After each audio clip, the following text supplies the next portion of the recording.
One of the areas really is transportation and connectivity.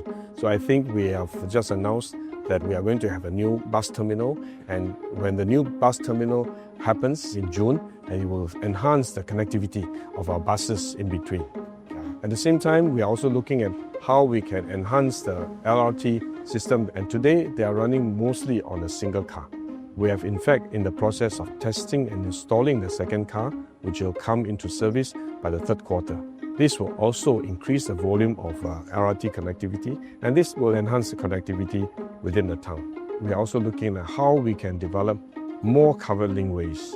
As we are here today, we are subject ourselves to weather elements, and this is actually quite unique to Punggol. In many other towns, the more mature towns, for example in Choa Chu Kang, where I came from, it's a very, very compact town.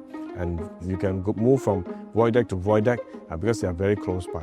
But here, as you can see, there's a lot of open space, a lot of parks, a lot of sunshine, also a lot of rain from time to time, a lot of wind. So there's a lot of weather elements. And because of that, we may need to build more connected covered linkways. And the usual planning norm, how much a covered linkway you should have in a town, how far you should connect, may not apply in towns like Punggol. And therefore, I'm suggesting that we should relook at some of the planning parameters, planning norms, and see whether there's a case for a different approach to building connectivity in Punggol. But beyond the hardware, I think one other area that's very important and we mustn't neglect, and that is building community. I'm very keen to work with the community leaders here to see how we can roll out programs, in fact even building spaces, so that the community can come together as a whole community as well as a family. I think to invest in family is very important for us, for the long term and for the fabric of the society.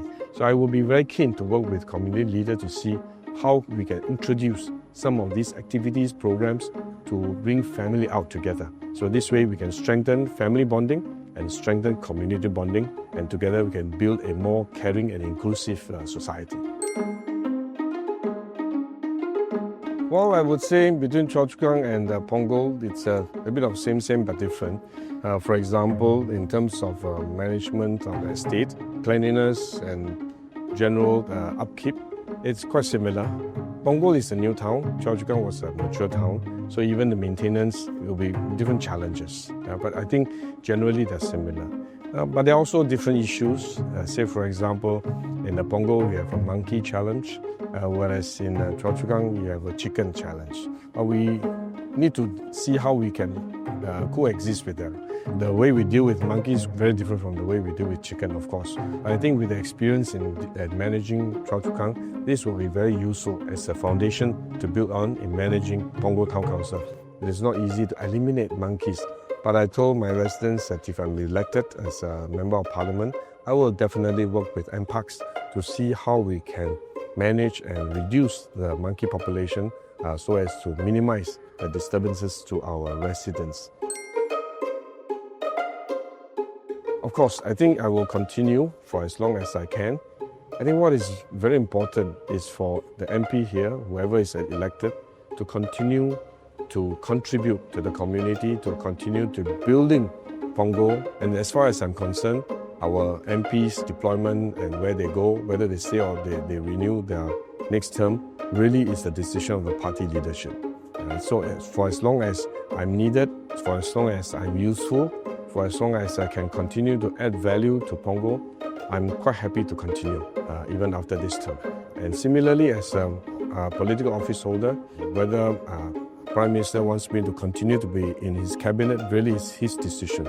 So I'm quite happy to be at his disposal. If he thinks that I can continue to be a useful member of his team, I'm happy to continue. I think what is important is to share with them that this election is very important because Singapore is heading into a storm, and the world is going to be very different after this Liberation Day, and when it recovers, it will not be the same world anymore. And we must prepare ourselves for the future, and therefore it's important for us to choose the right leaders to lead us forward to the future.